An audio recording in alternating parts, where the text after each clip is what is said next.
누가복음 9장 57절부터 62절까지 우리 한 목소리로 읽습니다. 길 가실 때 혹이 여짜오되 어디로 가시더니 저는 조추리이다. 예수께서 가라사대 여호도 굴이 있고 공중의 새도 집이 있으되 인자는 머리 둘 곳이 없도다 하시고, 또 다른 사람에게 나를 조추라 하시니 그가 가로되 나로 먼저 가서 내 부친을 장사하게 허락하소서. 가라사대 죽은 자들로 자기의 죽은 자들을 장사하게 하고 너는 가서 하나님의 나라를 전파라 하시고, 또 다른 사람이 가로되 주여 내가 주를 쫓겠나이다마는 나로 먼저 내 가족을 작별케 허락하소서. 예수께서 이르시되 손에 쟁기를 잡고 뒤를 돌아보는 자는 하나님 나라에 합당치 아니하니라 하시니라. 아멘. 지난주 한 기독교 신문에 최근 미국 기독교 세계에서 뜨거운 논란거리가 되는 기사를 실었습니다. 그것은 지난달 24일에 월드비전이 새롭게 개정한 고용정책, 직원을 채용하는 그 정책이 발표된 내용인데, 이제까지 전통적으로 이렇게 이성 결혼만, 남자와 여자 사이의 그 결혼만을 인정해오던 월드비전이 앞으로 직원들의 동성 결혼을 인정한다는 그런 것입니다. 이렇게 발표한 다음 이틀이 지났는데 그 발표가 있었는데 많은 후원자들이 잃게 되었다고 합니다. 그래서 이틀 뒤에 다시 이 결정을 번복한다는 그런 발표를 했다고 합니다. 월드비전은 우리 한국과 아주 가까운 그런 구호단체입니다. 1950년 6.25 동란 한국 전쟁 때 고통받는 우리 한국 어린이들을 돕기 위해서 밥 피어스 목사가 설립한 국제 비영리 구호개발 기구입니다. 64년이 지난 오늘날은 1년 그 기부금만 하더라도 10억이 넘는 만큼, 10억 달러가 넘는 만큼 엄청난 큰 기구로 성장을 했습니다. 수년 전에 그 시애틀에서 저희 교단 총회가 거기서 열렸을 때 어느 목사님께서 저를 같이 가자 해서 그 월드비전에 방문할 그 기회가 있었습니다. 그런데 정말 번듯한 건물에 2층에 올라가니까 거기에는 이제 한국 그 관이 있어서 어떻게 그 월드비전이 시작했는가, 태동화했을 때 그 한국 그 사회도 보여주는 그런 그 전시관이 있었는데, 거기 보고 난 다음에 2층에 올라가니까 소위 말하는 텔레마케팅 하는 그런 직원들이 수백 명이, 아마 수백 명이 되는 거죠. 칸칸이 앉아서 저기 전화 회사에 왔는가 그렇게 안내해주는 안내형들이 그렇게 앉아 있는 것처럼 그렇게 수백 명이 앉아 있는 것을 보았습니다만, 현재 직원만 해도 4만 명이 되는 엄청난 큰 기구죠. 그중에 한 85%가 크리스찬이고, 또 그 직원들은 각계 또 교단 출신의 교인들이 함께 일하고 있습니다. 근데 지금 미국의 많은 주요 교단들이, 전통적인 교단들이 동성 결혼을 허용을 해왔고, 또 동성 연애자를 지지하는 그 직원들이 점점 많아지니까 아마 이런 배경 아래서 동성 결혼을 지지하는 결정을 내리게 됐다고 그렇게 그들은 설명을 했습니다. 근데 이런 결정이 내려지는 그 과정 속에서 똑같은 이슈로 화제가 되었던 그런 회사가 있습니다. 기독교 기업으로 공작물품, 어린이들을 위해서 공작물품을 만들어주는 그런 제작과 또 많은 체인점, 한 560개 정도 체인점이 있다고 하는데, 하비라비라는 회사입니다. 이 회사는 기독교 깊은 신앙심에 의해서 세워졌고, 또 지금까지도 그 기독교 정신으로 운영되고 있습니다. 가령 예를 들어서 남친여교 교인이 그 사주의 그 가르침에 따라서 주일 성수하라는 그 가르침에 지난 42년 동안 주일에 영업을 하지 않는다고 합니다. 그들이 추측하기로는 이것을 하지 않음으로써 1년에 약 1억 달러를 더 벌 수 있는 그것을 지금 벌지 못하고 있다. 그리고 하나님 말씀대로 운영하기 위해서 그 성경적인 원리에 따라서 그 수익의 절반가량을 기부하고, 또 직원들에게 또 영적으로, 재정적으로 그 도움을 아끼지 않는다고 합니다. 근데 이 하빌라비라는 회사가 핫 이슈가 되었던 것은 바로 오바마 개혁이 이루어지면서 낙태를 유도하는 약값 지출은 하나님 말씀에 위배되는 것이기 때문에 우리는 그 보험은 하지 않겠다. 그것에 대해서는 우리가 보험을 들어주지 않겠다.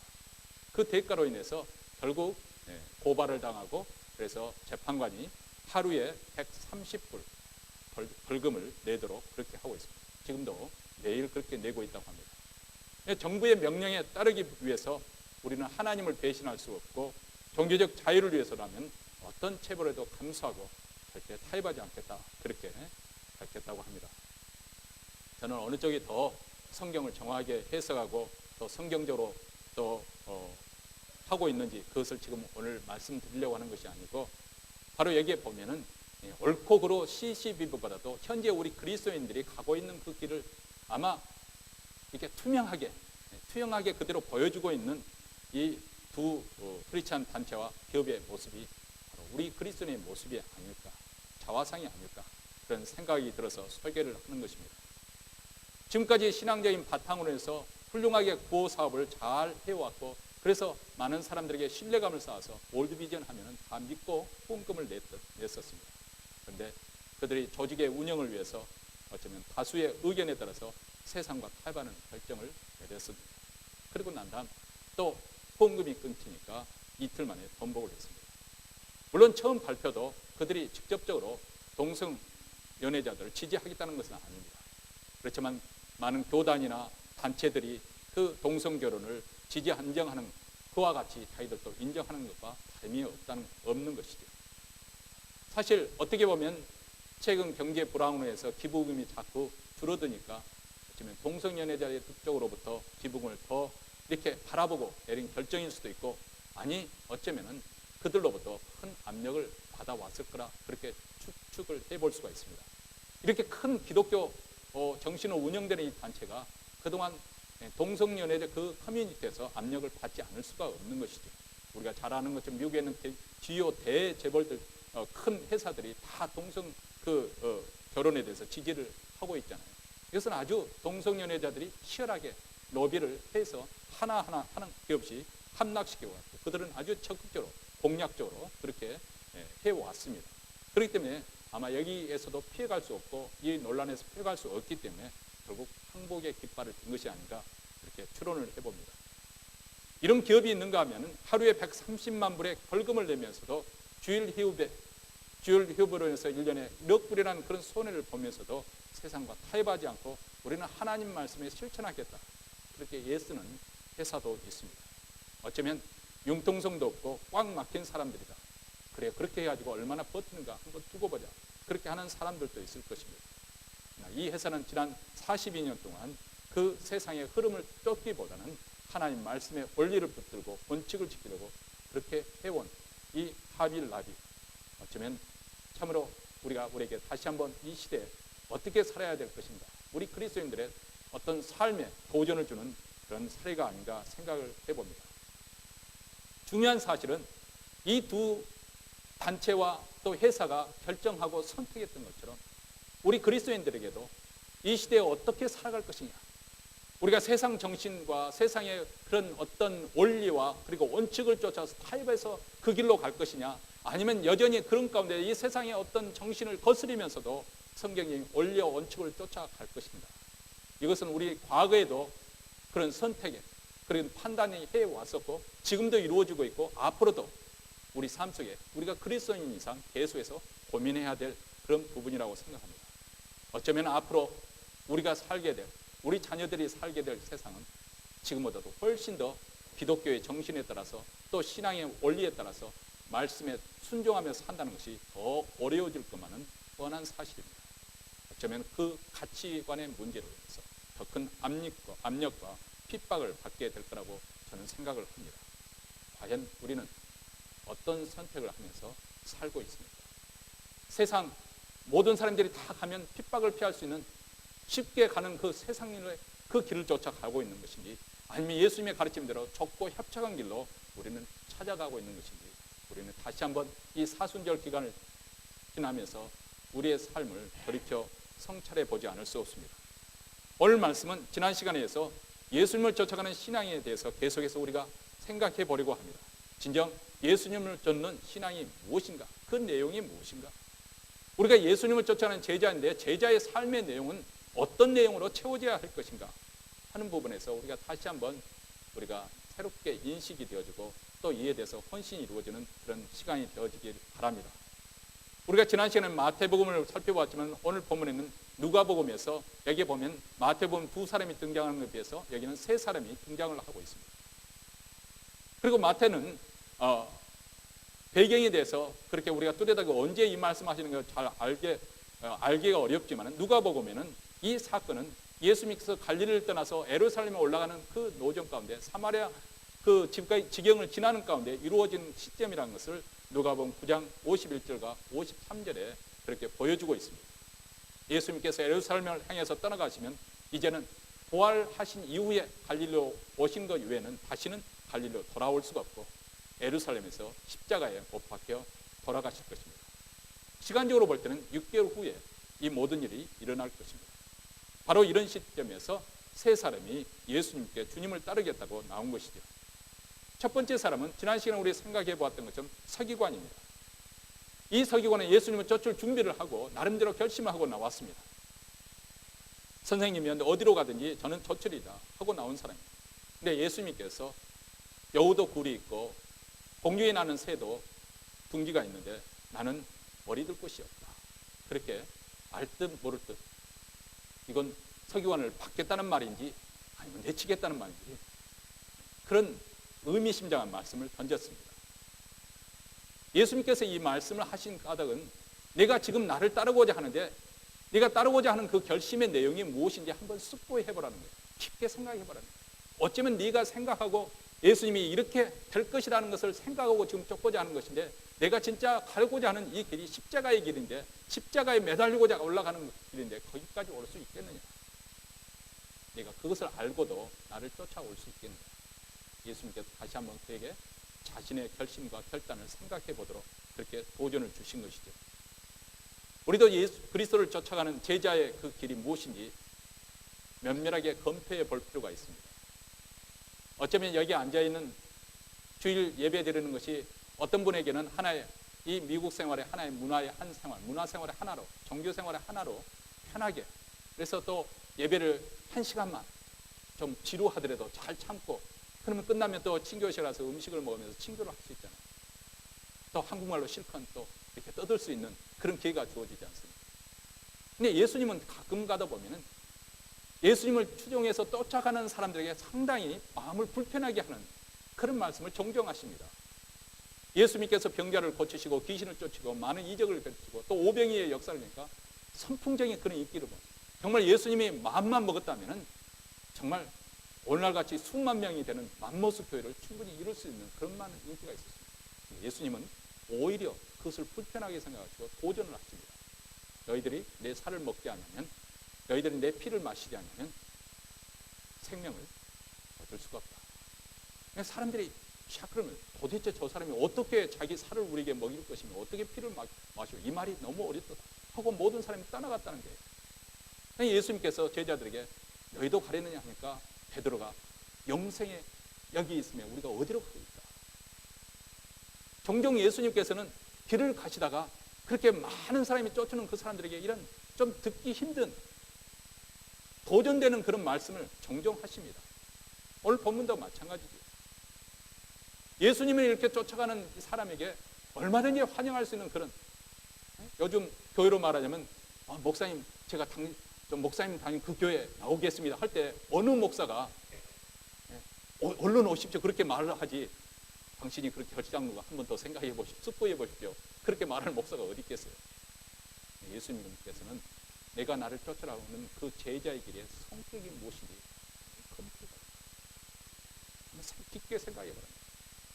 여러분이 어떤 모양으로 신앙생활을 해왔는지 모르지만 점점 믿음이 자라면서 여러분이 생각해야 될 것이 있습니다. 예수님께서 우리에게 도전하셨잖아요. 어떤 사람이 고층 건물을 지으려고 할 때 자기가 동원할 수 있는 그 현금, 동원할 수 있는 그 능력을 계산해보고 그리고 시작하지 그런 계산도 없이 시작했다가 건물이 중도에서 그만두면 사람들의 웃음거리가 될 것이 아니냐. 전쟁이 일어났을 때 적군과 나가 싸울 것인지 말 것인지 내가 가지고 있는 그 군사력을 한번 전력을 따져보고 난 다음에 도저히 이길 가능성이 없으면 사신을 보내서 화침을 청할 것이 아니에요. 우리 신앙생활도 마찬가지라는 거예요. 어느 시점에 가서는 한번 면밀하게 내가 지금 주님을 쫓아가는 이 길에서 정말 이 길이 무슨 길인지 한번 생각을 해보라는 거예요. 그냥 무작정 남들이 가는 길이니까 함께 가자 하고 가는 것이 아니라 한번 멈춰서 생각을 해보라는 것입니다. 내가 무엇을 해야겠다고 내 뜻을 앞세우면서 신앙생활을 하는 것이 아니라 한번 주님을 쫓아가는 것이 어떤 내용인지 생각을 해보라는 거예요. 그리고 주님의 뜻을 잘 헤아리고 난 다음 그 뜻을 추구하면서 밀고 나갈 때 우리에게 필요한 것은 충성 감당해야 된다는 것이죠. 오늘 본문에는, 오늘 이 시간에는 두 번째 사람부터 우리가 생각해 보려고 합니다. 두 번째 사람은 이미 예수님을 쫓고 있는 제자 중에 하나입니다. 그래서 예수님께서 나를 쫓으라 그렇게 말씀을 했습니다. 그때 그가 말합니다. 주여, 내가 주를 따라가겠습니다만 먼저 내 늙은 아버지를 장사 지내고 와서 따르겠습니다. 이렇게 말합니다.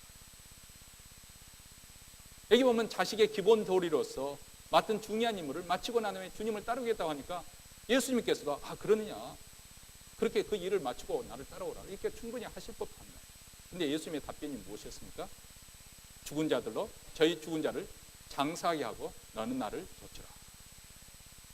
어떤 답변입니까? 긍정적이지는 않죠. 그렇죠? 부정적인. 우리는 이 말씀, 예수님께 이렇게 말씀한 것을 조금 더 깊게 파고들어서 주의 깊게 살펴 봐야 될 것입니다. 어쩌면 이 제자의 부친은 지금 당장 죽어가는 상황, 그런 상황은 아닐 거라고 우리가 추론할 수가 있습니다. 왜냐하면 지금 사회도 그렇습니다만 고대 근동사회에서 지금 내 부모님이 지금 현재 숨이 넘어가는 그 단계인데 가서 장례식을 치러야 되는 건 너무나도 당연한 거죠. 그것은 예수님께 물어볼 필요도 없는 것이 너무나도 당연하게 지당하게 해야 될 그런 요청입니다. 그런 세상 상황입니다. 만약 그것이 이런 상황이 아니라고 한다면 이 제자의 한 말의 의미는 무엇일까요? 그것은 이와 같습니다. 저에게 지금 늙은 부모님이 계시므로 지금 가서는 내가 잘 섬기다가 늙으셨으니까 살아봐야 얼마나 사시겠습니까? 그래서 사실 때까지 잘 섬기다가 그분들의 훌륭하게 잘 마치고 난 다음에 자유롭게 되면 홀가분하게 주님을 쫓겠습니다. 바로 이 제자는 그런 뜻으로 예수님께 말씀하셨습니다. 물론 이렇게 하면 예수님의 그 답변하신 것이 한결 우리가 이해하기가 쉽고 받아들이기가 쉽습니다만 여전히 우리 마음에 좀 찜찜한 것이 있죠. 아니, 예수님께서 그렇다면 우리 믿는 사람들은 늙고 쇠약한 부모님을 돌보지 않아도 된다는 말인가? 죽은 자들로 하여금 죽은 자를 장례하게라. 믿지 않는 사람들이 그 장례식 치르도록 그렇게 내버려둬라, 그런 말씀으로 오해하기가 쉽다 그 말이죠. 전혀 그렇지 않죠. 천부당 만부당한 말씀입니다. 초기 기독교가 한국에 전파될 때 효를 모르는 종교다. 왜냐하면 제사를 지내지 않기 때문에. 그렇죠? 그렇게 오도가 되었고 많은 사람이 오해를 받고 핍박을 그것으로 받았습니다. 근데 기독교는 그들이 생각하는 방식으로 효를 행하는 것이 아닐지는 모르지만 결코 효를 거부하거나 또 하지 말라고 그렇게 하는 종교는 결코 아닙니다. 사도 바울도 말하지 않았습니까? 누구든지 자기 친족, 특히 자기 가족을 돌아보지 아니하면 믿음을 배반한 자요 불신자보다 더 악한 자니라, 이렇게 말씀했습니다. 구약성경에 보면 5번째 계명이 내 부모를 공경하라 분명하게 명시하고 있습니다. 다시 말하면 죽으신 다음에 부모님의 세상을 떠난 다음에 울고불고 하면서 뭐 3년 상하고 아무것도 하지도 않으면서 그렇게 무덤 옆에 지키고 있는 그런 식으로 하지 말고 살아계실 때 공경하라는 거예요. 이 부분에 대해서는 예수님도 분명하게 가르쳐 주셨습니다. 그 당시 유대사회에 잘못된 관행, 가르침이 있었는데 고르반이라는 그런 문제입니다.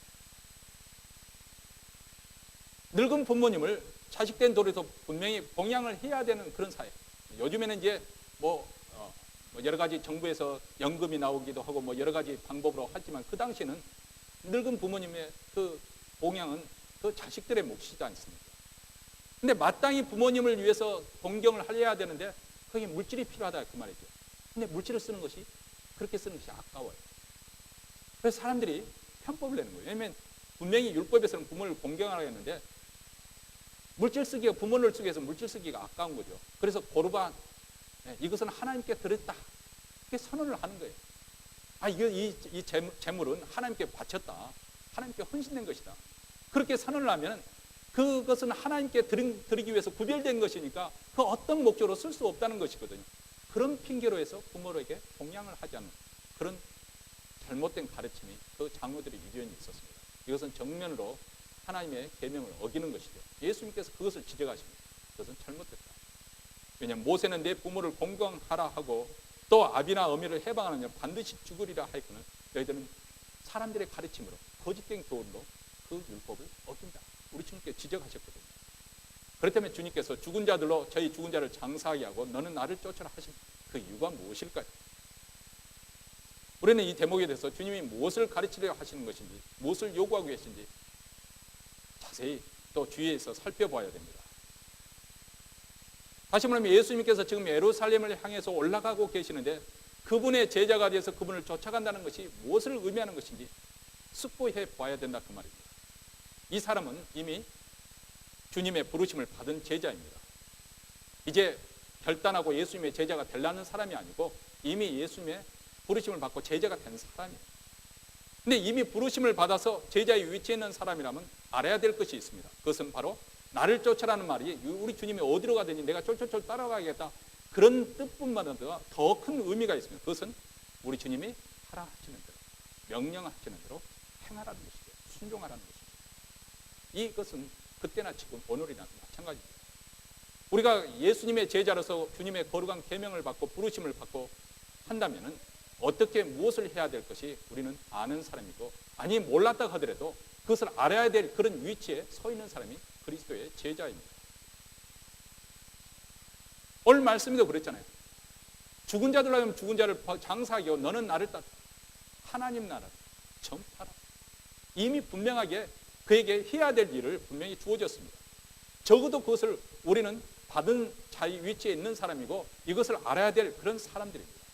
그런 사람이라고 한다면 주님의 뒤를 쫓아다니다가 잠깐 내가 집에 가서 뭐 좀 해야 되겠습니다 하고 excuse me 하고 돌아가가지고 집안일 한참 하다가 예수님이 어디가 계시지? 또 알아봐가지고 예수님이 가버나움에 계시네. 또 쫓아가서 예수님 쫓아가고, 이런 식으로 제자의 길을 살아서는 안 된다는 것입니다. 이제는 제자로 부르심을 받았으니까 전심전력으로 주님을 쫓아가야 됩니다. 주님의 뜻을 행하는 일에 우선순위를 둬야 된다는 것입니다.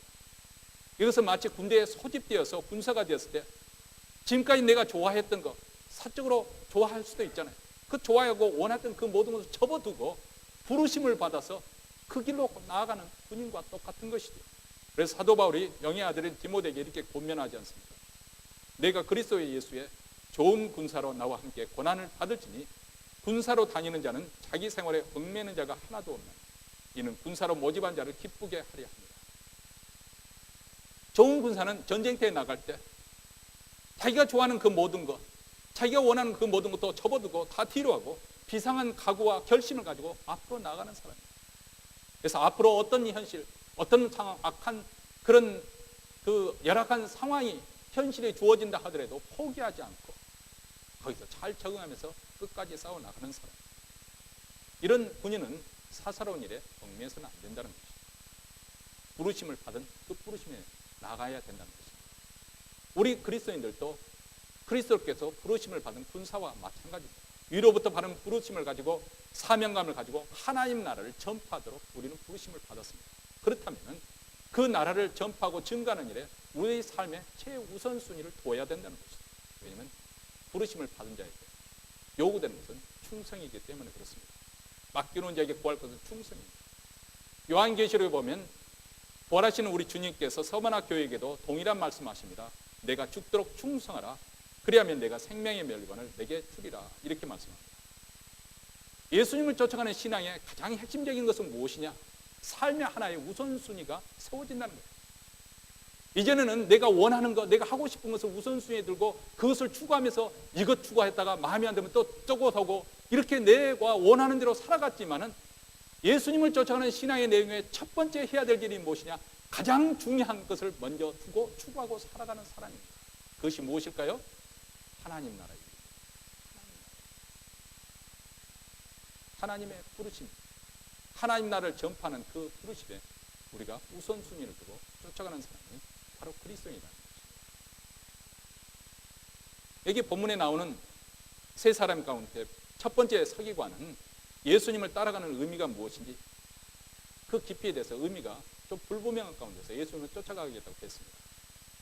두 번째 제자는 예수님의 부르심을 받고도 지금 내가 현재 놓여있는 그 제자의 위치에서 무엇을 가장 먼저 우선해야 될 것인지 그것을 놓치고 잘 모르는 사람에 해당이 됩니다. 세 번째 사람이 여기 나오는데요. 세 번째 제자는 지금 어떤 일에 부르심을 받고서 이제 이 일에 정진에 가야 될 사람이 전진에 가야 될 사람입니다. 그런데 이것을 중단하고서 자기 가족의 작별을 구하겠다고 그렇게 말하고 있습니다. 예수님께서 이것은 마치 손에 전기를 잡고 지금 전기질을 하고 있는데 전기를 놓고서 뒤를 자꾸 돌아보는 거와 똑같다고 그렇게 말씀합니다. 그러면서 이런 사람 또한 하나님 나라에 합당하지 않다 그렇게 말씀합니다. 지금 예수님이 가시는 그 길은 역사적인 그런 행진이 이루어지고 있는 그런 일입니다. 아니 어떻게 보면 우리 인간의 기독교의 역사뿐만 아니라 우리 인류의 역사에서 아니 우주적인 사건이 벌어지고 있는 아주 중차대한 그런 행진이 이루어지고 있죠. 지금 그 행진 가운데 제자로서 초대를 받은 것입니다. 그런데 그 행진의 의미를 잘 모르고 있는 이 세 번째 제자, 아니 제자로서 무엇을 해야 될지도 잘 알지 못하고 있는 것 같습니다. 쟁기질 하는 사람은 오직 앞만 바라보고 쟁기를 몰고 가야 되지요. 근데 쟁기가 나가고 있는 그 반대 방향을 바라본다, 뒤를 돌아보서는 안 되는 것이죠. 여러분, 뒤를 돌아본다 할 때 우리에게 자동적으로 떠오르는 인물이 있죠. 그렇죠? 구약 창세기 누굽니까? 롯의 처입니다. 롯의 처. 창세기 19장 26절에 보면 소돔과 고모라 성에 유황불이 하늘로부터 쏟아내는 그런 소돔과 고모라에 뒤집어지는 그런 사건, 충격적인 사건이 일어나지 않습니까? 롯과 그 가족은 천사들의 그 경고하심에 따라서 하나님의 경고하심에 천사들의 손에 이끌려서 강하게 급하게 그 성을 빠져나가는데 우리 하나님께서 그들에게 엄명하십니다. 뒤를 돌아보지 말라. 하지만 하나님이 심판받고 있는 것에 그것을 관심 갖지 말고 빨리 너희는 신속하게 피하라는 거예요. 이런 엄한 명령에도 불구하고 롯의 처는 뒤를 돌아보았습니다. 그리고 그 순간 이때서부터 손길은 파해버리고 순식간에 파해버리고 말았습니다. 성경은 왜 이 여자분이 이 여사께서 뒤를 돌아봤는지 그 이유에 대해서는 자세히 설명해 주지 않고 그냥 일어난 사건을 우리에게 이야기 형식으로 말씀을 해주고 있습니다. 다만 우리는 이 이야기 사건 앞뒤 전후를 통해서 추론을 할 뿐이죠. 어쩌면 롯의 아내는 세상을 못 잊어서 뒤를 돌아본 것이죠. 그 돌아보는 행위는 간단한 것이었지만, 단순한 행동이었지만, 마치 선악을 알게 하는 나무 그 실과 나무 따먹는 것은 행위는 단순했지만 그 행위가 함축하는 의미는 대단한 것이었잖아요. 그래서 바로 하나님에 대한 거역, 하나님에 대한 대적, 하나님에 대한 반역을 함께 통참하는 것이었죠. 그런 말면서 엄청난 그런 변화가 우리 인류에게 찾아왔지 않습니까? 이 롯의 처도 그 돌아보는 바라보는 그 행위는 아주 간단한 행동이었지만 거기에 함축되는 의미는 상당히 깊은 것일 수가 있습니다. 어쩌면은 롯의 아내의 마음에 세상을 사랑하는 마음이 세상에 대한 집착이 있었지 않았을까? 그것을 끊어버리기 어렵지 않았을까? 아니 어쩌면은 집에 두고 온 보화, 보석, 재물이 아까워서 돌아보지 않았을까? 그런 생각을 해봅니다. 그리고 롯의 처의 문제는 오늘날 우리 그리스도인에게도 동일한 문제를 가지고 있습니다. 사도 요한이 요한일서에서 이렇게 말씀합니다. 이 세상이나 세상에 있는 것들을 사랑치 말라. 누구든지 세상을 사랑하면 아버지의 사랑이 그 속에 있지 아니하니 이는 세상에 있는 모든 것이 육신의 정욕과 안목의 정욕과 이생의 자랑이니 다 아버지께로 쫓아온 것이 아니요 세상으로 쫓아온 것이라. 이렇게 말씀합니다. 이 세상은 악한 자, 곧 마귀에 속아 있습니다. 마귀는 이 세상의 영화와 능력과 자랑 그런 것으로 화려하게 치장을 했고 사람들을 현혹합니다. 그것을 미혹합니다. 그래서 많은 사람들이 가고 있는 그 넓고 편한 길, 그 길은 결국은 멸망에 이른다. 우리 주님께서 경고를 하고 있습니다. 마귀는 바로 이런 세상의 화려함을 통해서 많은 사람들을 미혹해서 그들을 속박하고 그것을 통해서 그들을 종으로 삼습니다. 요한일서에서도 동일하게 이렇게 경고를 하고 있습니다. 또 아는 것은 우리 그리스도인들은 하나님께 속하고 온 세상은 아니라 믿지 않는 사람들 말이죠. 온 세상은 악한 자 안에 처한 것입니다. 악한 자에게 속해 있다. 이것이 바로 영적인 진실이라는 것입니다. 이 세상의 상태가 바로 이것이라는 것입니다. 하나님께 속아 있는 사람들이 있고 이 악한 자의 마귀에게 속해 있는 사람들이 있다는 것입니다. 그리고 예수님께서 이 땅에 오신 것은 이 마귀를 멸하기 위해서 오셨습니다. 죄를 짓는 자는 마귀에게 속하나니 마귀는 처음부터 범죄함입니다. 하나님의 아들이 나타나신 것은 마귀를 멸하려 하십니다. 여러분 우리가 잘 아시는 것처럼 2008년에 미국의 서프라임이 막 몰아닥칠 때 많은 CEO들이 금융 투자자 이런 사람들이 목숨을 끊었습니다. 자살로 그들의 생을 마감했어요. 한때는 정말 잘 나가고 엄청나게 돈을 벌어들이는, 말 그대로 뭐 명령만 내리면 하루에도 몇백만 달러, 몇천만 달러가 오고 가고 그 수익을 벌어들이는 그런 엄청난 사람들이었지만은 결국 목숨을 끊고 말았습니다. 왜 그랬을까요? 여러분, 그 사람들만 특별하기 때문에 그렇게 그런 막다른 골목 갔다고 생각해 보지, 그렇게 생각하지 마십시오. 우리 마음도 만약에 우리가 그런 자리에 있다고 한다면 똑같은 전철로 똑같은 결론을 내릴 수 있다는 것을 우리는 생각해야 됩니다.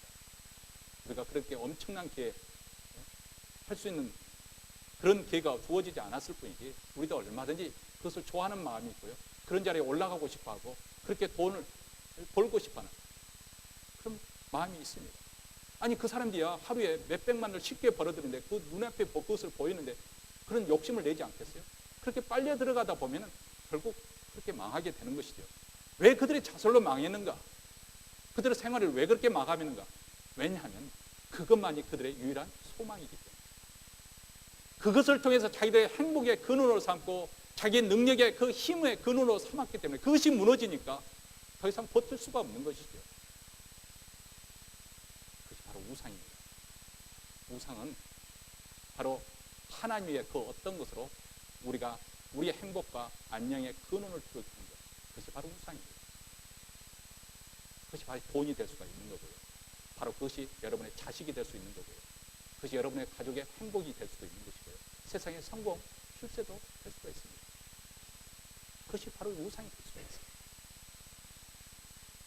사실 쟁기질을 하는 그 자체는 그런 긴박한 상황이 아니죠.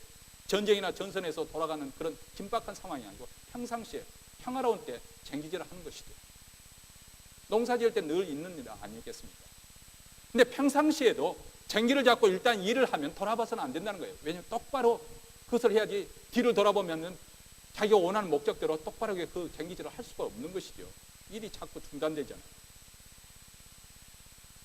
평상시에도 그렇게 일하는데, 물론 예수 믿는 것이 항상 초긴장 상태에서 긴장하고 세상을 돌아보지 않냐고 그냥 재미도 없이 팍팍하게 그냥 교회 중심으로만 그렇게 모여서 있어야 된다, 그 말씀을 드리려는 것은 아닙니다. 다만 농사 지을 때도 앞을 바라면서 쟁기질을 하듯이 우리가 일단 하나님 나라의 부르심을 받고 또 하나님 나라를 나아가는 그 방향으로 나가는 제자라고 한다면 세상을 돌아봐서는 안 된다는 것입니다. 하나님 나라를 이 일을 추진하는 데서 우리의 마음과 정신이 거기에 빼앗겨 있어야 되지, 자꾸 세상에 미련을 두고 집착을 하고 그래서는 안 된다는 것입니다. 여러분, 주의 일을 한다고 하면서도 마음이 딴 데가 있어가지고 자기 가족에게 작별 인사하겠다, 자기 가족이 걱정돼서 집안일을 다 마치고 다시 오겠다, 이런 마음 상태는 하나님 나라에 합당하지 않다는 거예요. 그러면 어이쿠, 예수 믿기 힘드네, 아마 그런 생각이 들 거예요. 네, 한번 고민 좀 해보시라 그 말입니다. 그냥 쉽게 예수 믿으려고 하지 말고 좀 실험 좀 해보시라 그 말입니다. 그래서 예수님께서 이 말씀을 던진 거 아니겠어요? 물론 가정을 잘 돌아보는 것, 이건 하나님께서 우리에게 주신 심상한 의무예요. 가정이라고 한다면 특별히 소홀히 해서는 안 됩니다. 그래서 교회에서도 지도자를 뽑을 때 자기 집을 잘 돌아보는 자를 뽑아라고 그렇게 그 자격 요건 중에 분명히 집어넣어져 있습니다. 아니, 자기 가정도 돌보지 못하는 사람이 어떻게 교회를 돌아보리요? 성경에서 분명히 디모데에서 그렇게 말씀하고 있다. 감독 자격 요건 중에 하나가 한 아내의 남편이며, 바람 피우는 그런 남편이 아니라 한 아내에게 충실하는 그런 남편이 되어야 되고, 자기 집을 잘 다스려서 자식들도 하여금 본인이 되어서 순종하는 자녀를 둔 자야 감독이 될 수가 있다, 그렇게 말씀하고 있습니다. 집사의 자격도 마찬가지죠. 자기 집을 잘 돌아보는 자야 집사의 자격이 있다고 그렇게 말씀을 합니다. 우리는 이런 하나님의 명백한 가르침을 무시하고 내가 하나님의 그 신성한 거룩한 일을 한다고 해서 가정을 팽개쳐서는 아니 됩니다. 은혜 받은 우리 주부 여러분들은 꼭 말씀을 신중하게 잘 들으시기 바랍니다. 근데 또 은혜를 받아야 될 분이 은혜를 안 받고 엉뚱한 사람이 또 이런 말씀에 은혜를 받더라고요. 아니, 평소에 별로 헌신도 봉사도 하지 않은 사람이 그렇구나, 가정의 중심으로 나도 잘해야지, 그 사람에게 주신 말씀이 아니고 혹시라도 교회를 핑계로 해서 가정일을 등한히 해서는 안 된다 그 말이에요. 그 목사님은 어떻게 더 이상 하란 말입니까? 그래서 우리 그리스도인 사는 삶이 좀 고달프긴 해요. 더 바쁘게 움직여야 됩니다. 그렇죠? 그렇죠? 하나님께서 그렇게 할 마음만 있으면 또 길도 주시고 지혜도 주시고 또 그렇게 할 수 있는 능력도 주십니다. 어쨌든 하나님을 섬긴다는 것으로서 가족을 내팽개치는 것은 불신자보다 더 악한 자라고 성경은 분명히 가르칩니다. 그런데 한 가지 애적인 상황이 있어요. 가령 예를 들어서 먼 길을 떠날 때, 여행길을 떠날 때, 지금처럼 모든 통신이 신속하게 이루어지는 상황이 아니고 예전에 먼 길을 떠날 때 그런 상황이라고 한다면 미리 가장이라고 한다면 책임을 잘하기 위해서 가정의 생계, 그 모든 문제를 다 준비해 놓고 대비해 놓고 또 모든 것을 다 예비해 놓고 난 다음에 길을 떠날 거 아니겠습니까? 예수님을 쫓아가는 제자의 삶도 바로 이와 같다는 거예요. 미리 준비하고 떠나가라는 거예요. 이런 각오와 결심 없이 미리 다 해놓고 그냥 이런 각오 없이 그냥 따라가는 것이 아니라 무작정 출발하는 것이 아니라 일단 그렇게 각오를 하고 떠나갔으면 다시는 뒤를 돌아봐서는 안 된다는 것입니다. 앞을 향해서 뚜벅뚜벅 걸어가야 되는 거죠. 근데 이 제자는 막상 떠나려 보니까 준비해 놓은 것이 없는 거예요. 마음이 걸리기만 합니다. 오랫동안 집에 있지 못할 텐데 일단 돌아가서 가족의 생계를 세워주고 일을 정리하게 하고 난 다음에 돌아오는 그 생활에서 내 가족과 작별 인사하게 하소서 이렇게 말한 것이죠. 예수님께서 그렇게 말씀하지 않고 그것에도 그래 그렇게 해라 허락하지 않고 손에 쟁기를 잡고 뒤를 돌아보면 하나님의 합당치 않다고 말합니다.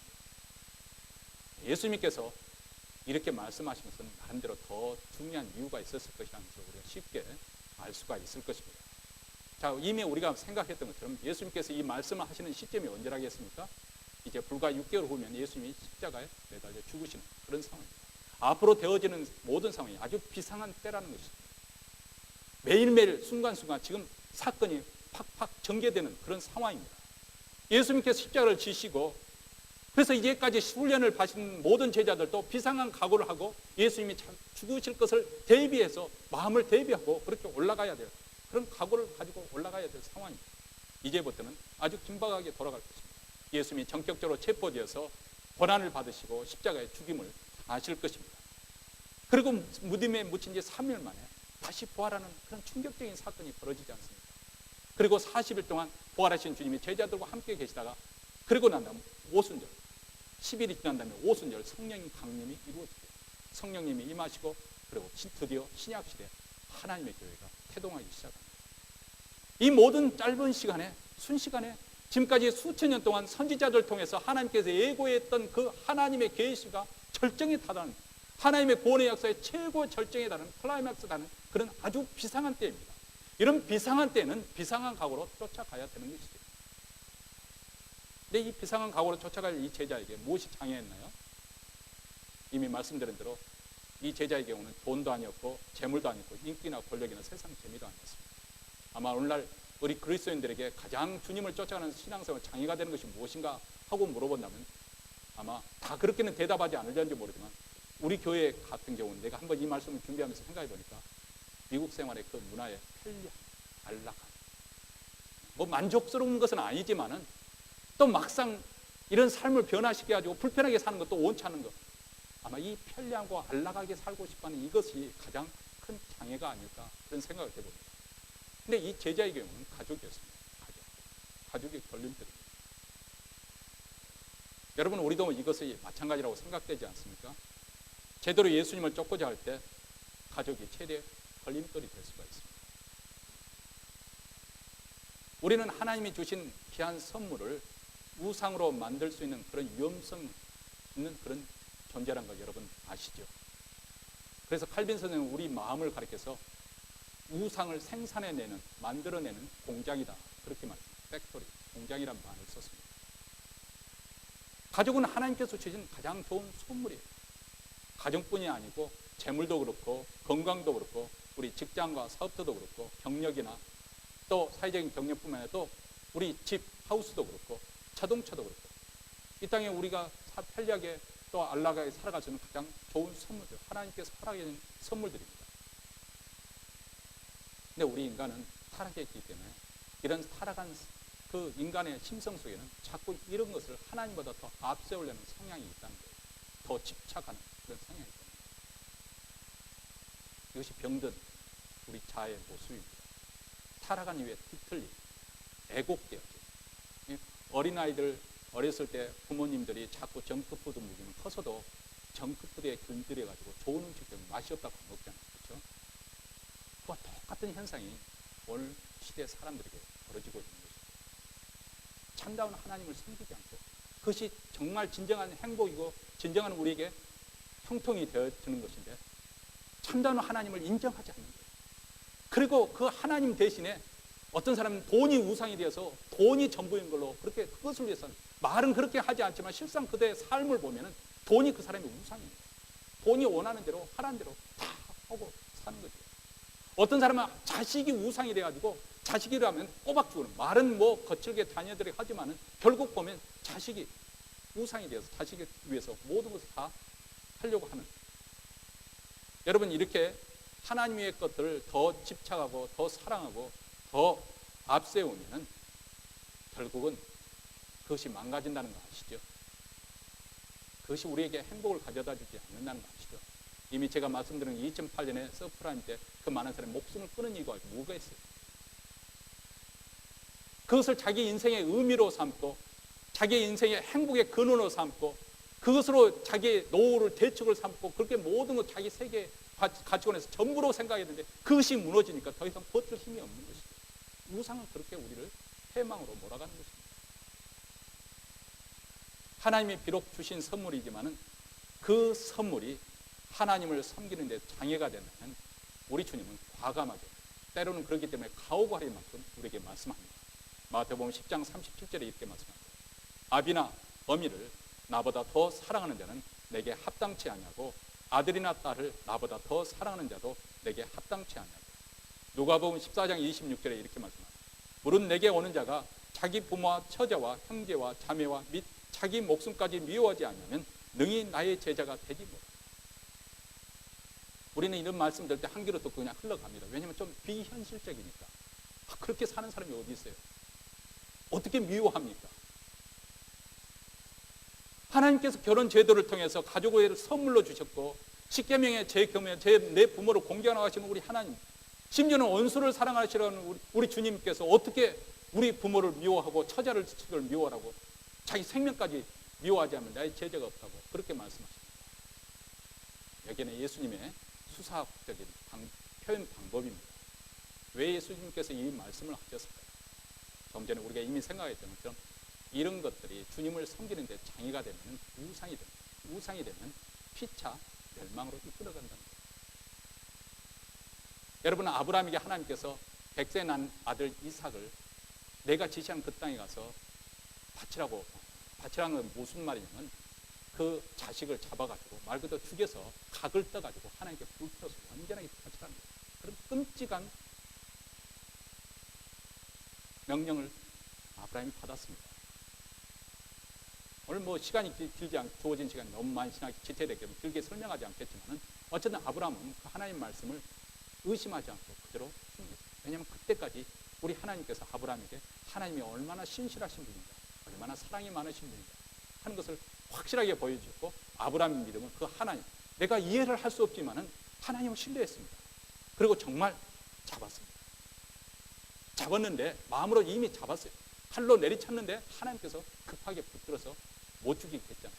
그리고 대신 수양을, 풀에 걸려있는 수양을 대신해서 희생제물로 드리도록 했습니다. 여기에 우리가 중요한 의미가 있습니다. 왜 하나님께서는 아브라함에게 그런 명령을 내렸고 또 아브라함은 그 명령에 순종하고 난 다음에 올라갈 때와 내려갈 때 뭐가 달라지는가? 꼭 결국은 이삭 죽지 않았잖아요. 아니 세상 속에 왜 하나님께서 그것을 명령하고 시험하셨을까? 물론 아브라함의 속에 있는 믿음을 행동으로 나타내는 구체적인 그 행위로 이렇게 나타내서 정말 하나님이 신뢰한 것을 하나님께로부터 인정을 받은 사건이기는 하지만 뭐가 달라졌어요? 겉으로 볼 때는 여전히 이삭이 100세에 난 아까운 아들이 올라갈 때도 있었고 내려올 때도 여전히 살아 있지 않습니까? 뭐가 달라졌나요? 한 가지 분명히 달라진 게 있습니다. 아브라함의 마음속에 이삭을 사랑하지만은 이삭 사랑하는 것 때문에 하나님을 섬기는데 더 이상 장애가 되지 않는 거예요. 왜냐하면 이미 마음으로 이미 이삭을 잡아 죽였기 때문에. 뭐 잡아 죽이는 신용한 거 아니에요. 진짜 잡으려고 칼을 했을 때 하나님께서 말리신 거예요. 그러니까 이삭은 이미 죽은 목숨이고 아브라함이 이미 바쳤습니다. 다시 말하면 그 백세에 낳은 아들, 약속의 씨로 주어진 그 아들이지만, 그렇게 소중한 아들이지만, 어떻게 보면 자기는 이제 얼마 살 날이 남지 않고 이 아들이 자기 희망, 자기 생명의 연장으로 계속 이제 민족을 이루고 하나님 나라를 이루고 갈 그런 귀한 아들이지만은 하나님을 신뢰하고 바쳐드렸어요. 그 바쳐줌으로, 마침으로 말미암아서 아브라함은 더 이상 이삭을 사랑할 때 그 이삭을 사랑하는 것 때문에 하나님을 섬기는 데 우리 자기가 되게 자유하게 되었어요. 여러분, 하나님께서 우리에게 원하시는 것은 여러분의 뭐 자식을 원하거나 재물을 뭐 뺏고 싶어서 그러거나 여러분의 인생이 탐내서 내게 바치라고 그런 것도 아닙니다. 하나님 오시면 여러분의 마음이 완전히 하나님께 헌신되어져서 그런 우상으로부터 자유하게 되는 것을 원하고, 그것이 하나님께서는 우리에게 볼 때 진정한 여러분이 행복할 수 있는 비결이기 때문에 그렇습니다. 우상에 사로잡히면은 결국은 그것이 어디로 끌고 가느냐? 마귀에게 끌려가서 결국 멸망으로 이끌어가기 때문에 그렇습니다. 하나님께서 우리에게 이렇게 요구하시는 것은 정말 진정 우리 가족을 미워해서 그렇게 하라는 것이 아니라, 주님을 쫓아가는 데 있어서는 설령 우리 가족이라 할지라도 장애가 되어서는 안 된다는 거예요. 예수님은 하나님께서 보내신 지존하신 분이십니다. 다시 말하면 우리가 전적으로 헌신해도 좀 더 아까울 것이 없는, 그래서 순교자가 생기는 거예요. 우리의 모든 것을 다 드리고도 넉넉히 남을 만큼 그렇게 가치 있는 분이시라는 거예요. 그만큼 소중한 분이네요. 그런 분에게 우리가 헌신할 때 우리 신앙인들은 어떤 결과를 가져오느냐? 결국은 어떤 경우에도 오히려 그런 헌신을 통해서 우리는 형통할 수가 있고 행복할 수가 있고, 또 어떤 상황에서도 우리는 진정한 성공을 말할 수가 있습니다. 이렇게 살면 우리는 실패했다고 해서, 또 우리 삶이 좀 누추하게 산다고 해서 좌절하지 않습니다. 성공하셨다고 해서 교만하지 않습니다. 온갖 탐욕의 노예로부터 우리는 해방될 수가 있습니다. 남을 조종하거나 지배하려는 그런 욕망, 다른 사람의 불행을 딛고서도 내가 행복해졌던 그런 욕망, 어쩌면 인기를 누리고 싶은 욕망, 수단과 방법을 가리지 않고 성공해서 역사의 중앙에 서고 싶은 그런 욕망으로부터 자유할 수가 있는 것이죠. 무엇보다도 죄로부터, 죄 유혹으로부터 우리는 해방될 수가 있습니다. 이렇게 되면 어디서 우리가 무엇을 하든지 사랑과 희락과 화평과 자비와 양성, 충성, 온유, 절제, 이런 성령의 아름다운 그런 열매들을 풍성하게 맺을 수가 있습니다. 바로 나를 비우고 하나님께 채워주고, 비운 사람에게 성령의 기름이 부어지고 성령의 능력이 나타나게 되는 것이죠. 어떤 의미에서 우리 그리스도인이 되는 것은 쉽다고 말할 수가 있겠네요. 그것도 어려워가지고 안 믿겠다는 사람도 많지만, 사실 뭐 예수 믿었다고 여러분들이 무슨 대가를 지불한 게 뭐가 있겠습니까? 대부분의 경우는 예수님이 구원 선물로 주셨잖아요. 하나님의 아들 예수 그리스도를, 그 소중한 아들 예수 그리스도를 포기해서 우리 구원을 위해서 십자가의 그 사랑으로 우리를 구원해 선물로 주십니다. 거기서는 배경을 따져보거나 여러분의 조건, 어떤 조건을 따져보거나 얼마나 죄를 적게 됐거나 그런 것을 따져 묻지 않고 누구든지 구원은 선물로 주었습니다. 그런데 구원받은 자로서, 아니 구원이라고 하는 것은 이렇게 내가 구원 받았을 뿐만 아니라 구원이라는 것은 매일매일 또 이루어가야 돼. 예수님이 다시 오시는 그날까지 또 이루어가야 될 숙제이기도 하죠. 근데 구원받은 이후의 성도의 삶에 우리 하나님은 관심을 가지고 계시는데, 구원받은 이후의 삶의 가장 중요한 핵심이 무엇이냐? 바로 주님을 닮아가는, 다시 말하면 처음 창세기 때 우리 인생을 창조하시는 하나님의 형상이 창조된 그 인생이 뒤틀리고 구부러지고 찌그러지고 상처가 많은 인생이 회복되어져서 예수 그리스도의 형상을 회복하는 그 일로 우리를 불러주십니다. 그런데 그 일로 가는 그 길이 무엇이냐? 바로 제자가 주님을 쫓아가는 그 길이다, 그 말입니다. 이 제자로 살아가는 그 길은 물론 쉽지는 않죠.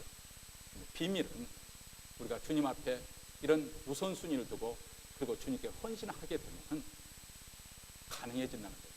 이게 바로 멍에의 비밀입니다. 멍이라는 것은 무거움과 짐을 지어주는 것인데, 예수님께서 말 수고하고 무거운 짐진 자들아 다 내게로 오라. 그러면 내가 너희를 쉬게 하리라. 이는 내 멍에는 쉽고 가벼웁니다. 세상 사람들은 예수 믿는 것이 어떤 구속, 행동을 억압시키는 것이라 해서 그들은 예수 믿는 거 싫어합니다. 근데 여러분 신앙생활 깊게 들어오신 분들은 아시잖아요. 깊게 신앙생활에 들어오면은 거기에 진정한 자유함이 있습니다. 진정한 자유함이 있습니다. 세상 사람들은 죄 가운데서 살기 때문에, 죄의 문화 속에 죄 가운데 살기 때문에 죄가 우리를 얼마나 붙들고 있는지 그것들은 모릅니다. 그들은 생각할 때 내가 자유자롭게 가고 싶은 대로 가고, 술집에도 가고, 또 뭐 어디 가서 뭐 놀기도 하고, 죄도 짓고, 내가 이렇게 멋있게 인생을 즐기고 와서 저 예수 믿는 사람들은 주일날 예배 드리고 얼마나 불행하냐, 그렇게 생각합니다. 그 사람들의 생각이에요. 마인드세트가 그렇습니다. 그런데 일단 예수를 믿고 보니까 그것들이 얼마나 우리 삶을 얽어매고 우리를 종노릇 시키고 있는 건지, 예수님께서 말씀하신 한번 죄를 지면 죄의 종이라, 종노릇을 하고 있다는 것을 그들은 모릅니다. 근데 우리가 진정 예수님의 제자가 되어서 멍에를 메고 하면 그 안에 해방이 있다는 거예요. 안식이 있다는, 진정한 안식, 내 영혼의 안식을 느끼는 것이고, 또 주님께서 주는 평강과 기쁨이, 이건 세상이 주는 기쁨이 아니라 기쁨과 평강이 우리 마음을 지배하게 됩니다. 그리고 주님이 함께 하시는 것을 삶 속에서 새록새록 깨닫게 되고 체험하게 되고 경험하게 되는 거죠. 이것이 언제까지 계속된다고요? 천국에 들어갑니다.